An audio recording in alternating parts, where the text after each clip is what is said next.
Indrajit study point में आप सभी का स्वागत है। हम पढ़ रहे हैं एनसीईआरटी क्लास 8 सामाजिक एवं राजनीतिक जीवन का चौथा अध्याय कानूनों की समझ। तो इस चैप्टर में कानून को भी समझ लेते हैं कि कानून क्या है, हमारे लिए कैसे काम करता है, देश के लिए कैसे काम करता है और मुजरिमों के लिए कैसे काम करता है। क्योंकि सारे मुजरिम इसी उम्र में बनते हैं। ये उम्र ठीक हो जाएगा, कानून को जान जाएंगे तो मुजरिम के जगह पे हम पुलिस वाले बनेंगे, नेता बनेंगे, राजनीतिक पार्टी के लीडर बनेंगे। आप कुछ कानूनों से परिचित होंगे, कुछ कानून तो जानते ही होंगे। शायद आपको शादी की उम्र सीमा या मताधिकार की उम्र सीमा का पता होगा। ये एक कानून है। शादी की उम्र 21 वर्ष, चाहे लड़का हो चाहे लड़की।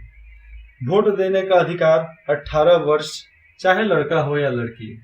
संभव है आप संपत्ति को खरीदने बेचने के कानूनों को भी जानते हैं और ये भी मान सकते हैं कि आप संपत्ति को बेचना और खरीदना इसके भी कानून जानते होंगे। अभी तक आप यह जान चुके हैं कि कानून बनाने का जिम्मा संसद का होता है, ठीक है। क्या यह कानून सभी पर लागू होते हैं? ये सवाल है। नए कानून किस तरह अस्तित्व में आते हैं?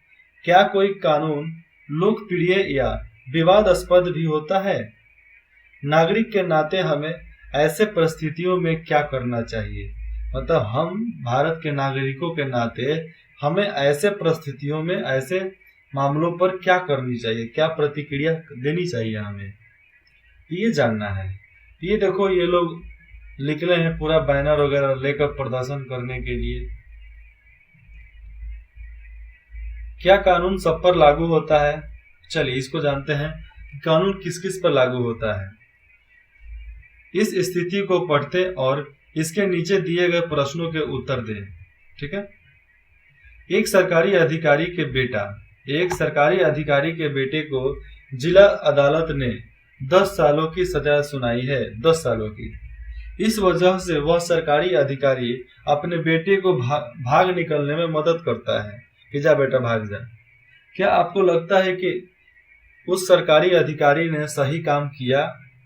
क्या उसके बेटे को केवल इसलिए कानून से माफी मिल जानी चाहिए कि वह उसका बाप आर्थिक और राजनीतिक रूप से बहुत ताकतवर है? तो क्या उसे माफी मिलनी चाहिए सरकार की तरफ से? क्या कानून की तरफ से उसे माफी मिलना चाहिए? नहीं मिलना चाहिए।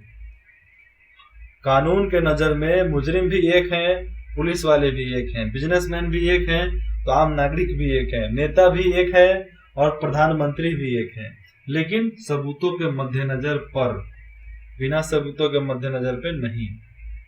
यह सीधे सीधे कानून के उल्लंघन का मामला है।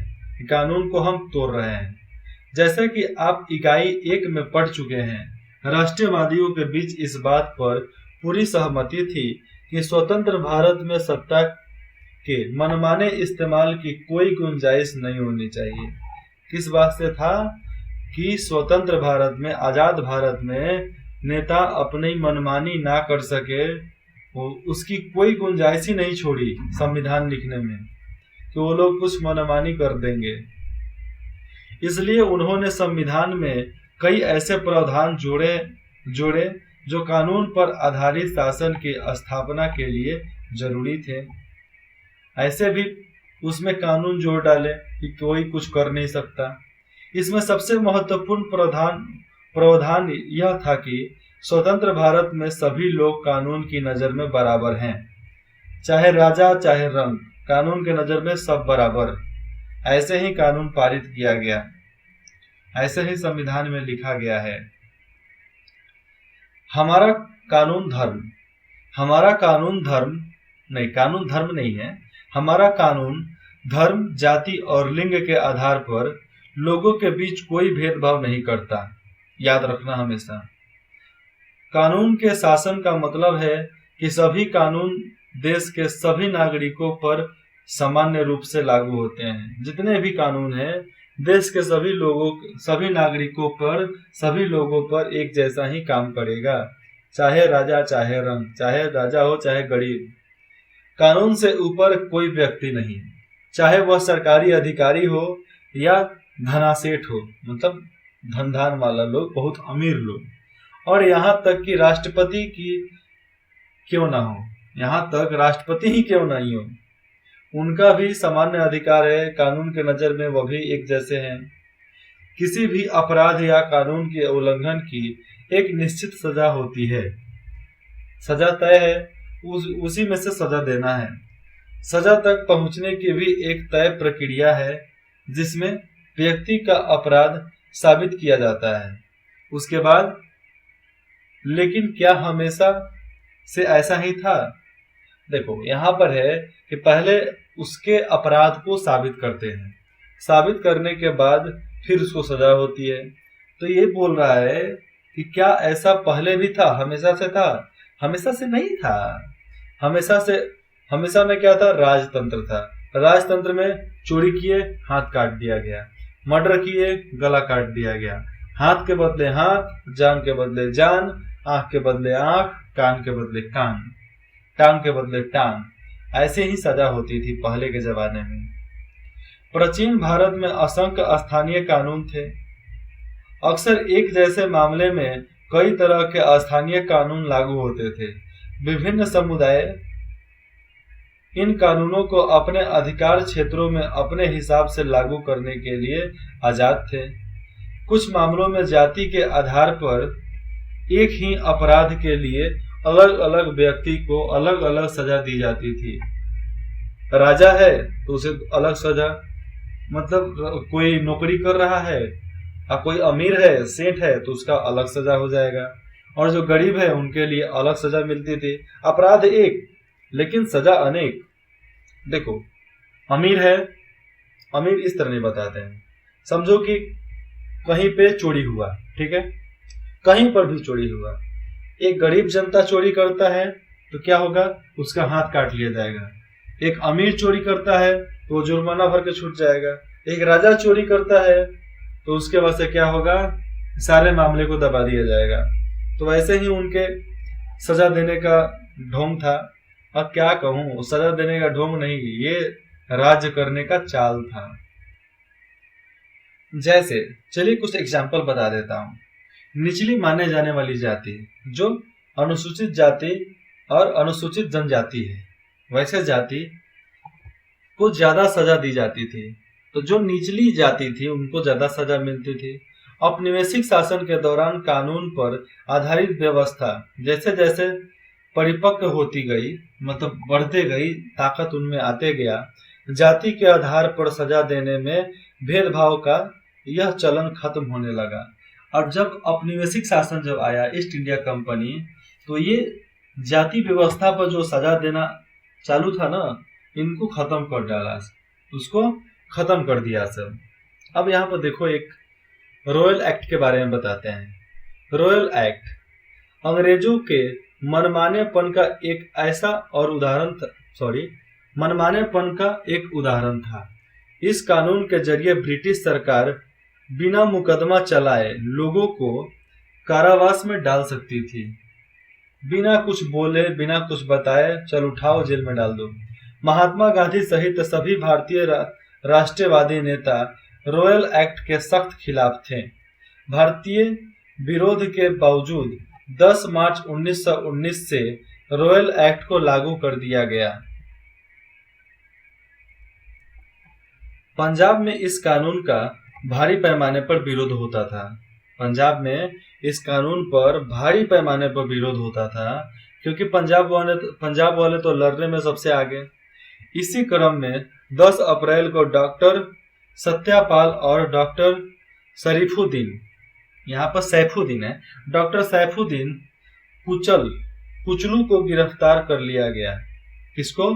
डॉक्टर सत्यापाल और डॉक्टर सैफुद्दीन किचलू को गिरफ्तार कर लिया गया। इन नेताओं की गिरफ्तारी के विरोध में 13 अप्रैल को अमृतसर में जालियांवाला बाग में एक सभा का आयोजन किया गया था। जिस समय यह सभा चल रही थी उस समय जनरल डायर ब्रिटिश फौजी टुकड़े के साथ बाग में, मतलब उस पूरे गार्डन में दाखिल हुआ।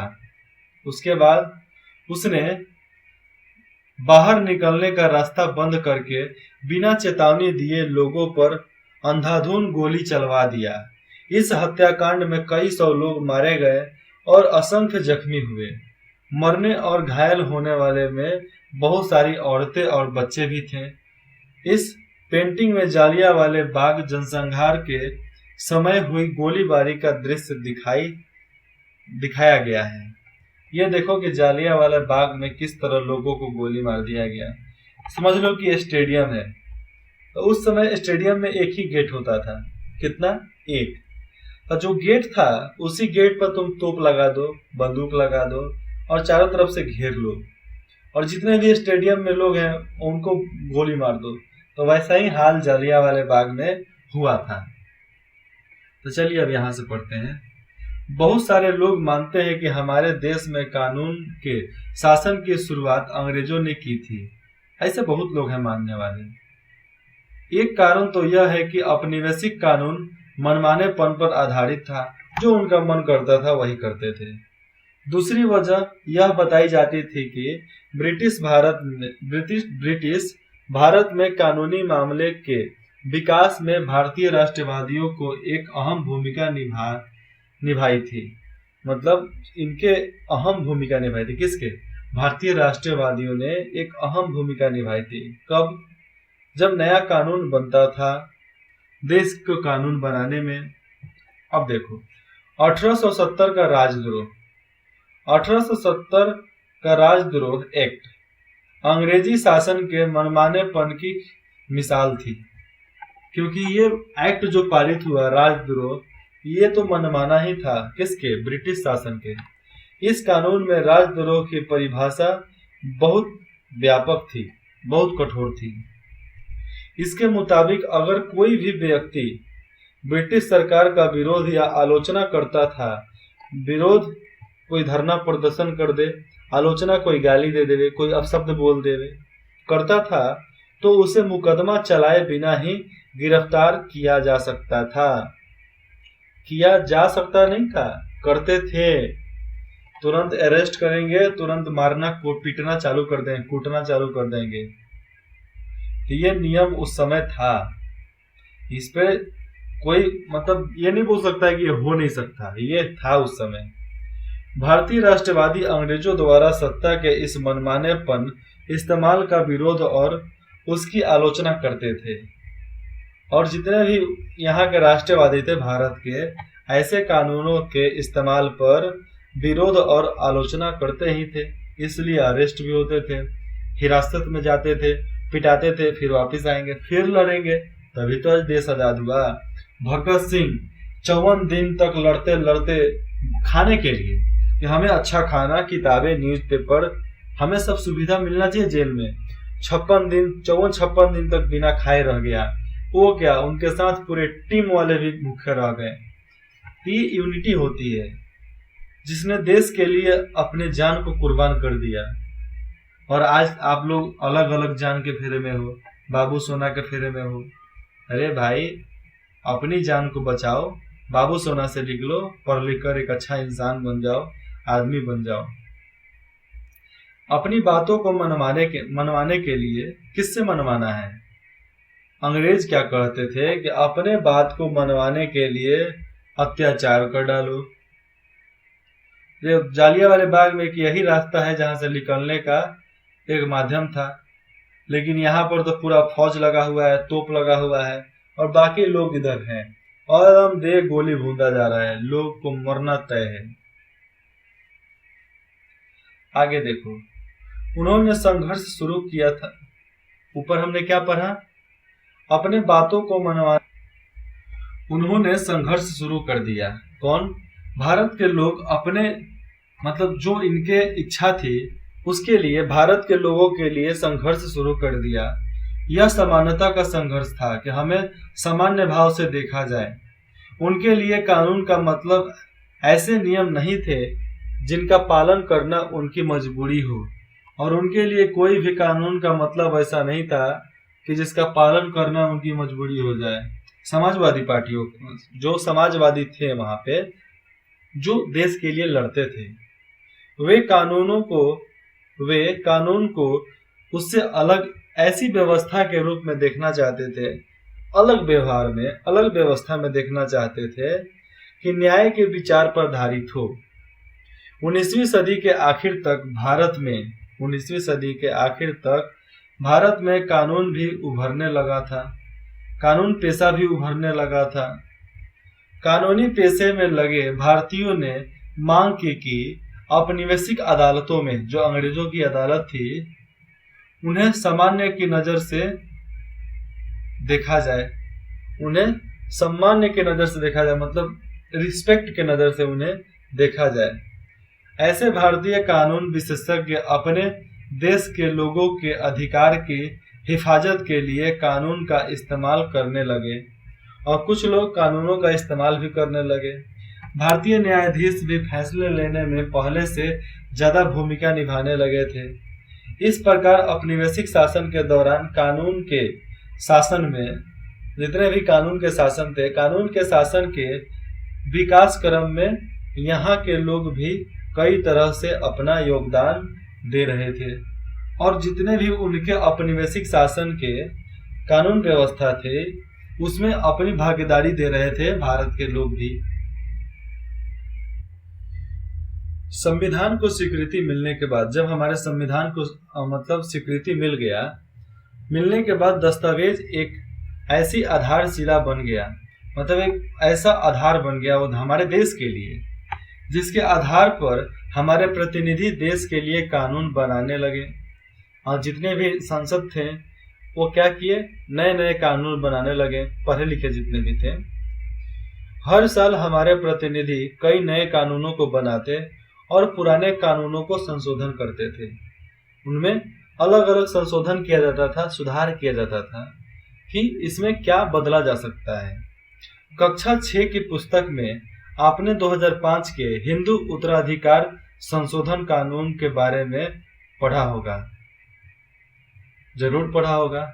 यहाँ पर था कि हिंदू उत्तराधिकार क्या होता है, हिंदू उत्तराधिकार संशोधन कानून था एक, उसके बारे में पढ़ा होगा। इस नए कानून के मुताबिक बेटे बेटियों और उनकी माँ, बेटियां और उनकी माँ तीनों को परिवार की संपत्ति में बराबर का हिस्सा मिल सकता है।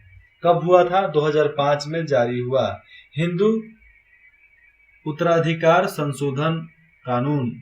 उसमें मालूम था कि घर के बेटे बेटियां और उनकी माँ तीनों को परिवार के संपत्ति में बराबर का हिस्सा हो सकता था। इस प्रकार प्रदूषण को नियंत्रित करने और रोजगार मुहैया कराने के लिए भी नए कानून बनाए गए। लोग इस निर्णय पर कैसे पहुंचते हैं कि एक नया कानून जारी है। फिर से देखो, नहीं समझे? फिर से समझाता हूं। इस प्रकार प्रदूषण को, यहाँ पर क्या है, परिवार के तीनों को बराबर का अधिकार मिल गया। भाई सबको जो चाहिए जमीन वगैरह सब मिल गया बराबर एक जैसा। इसी प्रकार प्रदूषण को नियंत्रित करने के लिए भी कानून बना, रोजगार मुहैया कराने के लिए भी नए कानून बनाए गए, जिसके वजह से एक जगह के लोग दूसरे जगह पर काम कर सकते हैं। लोग इस निर्णय पर कैसे पहुंचते हैं कि एक नया कानून जारी है, ये सवाल है। वे कानून का प्रस्ताव किस तरह पेश करते हैं, इसके बारे में आप अगले हिस्से में पढ़ेंगे।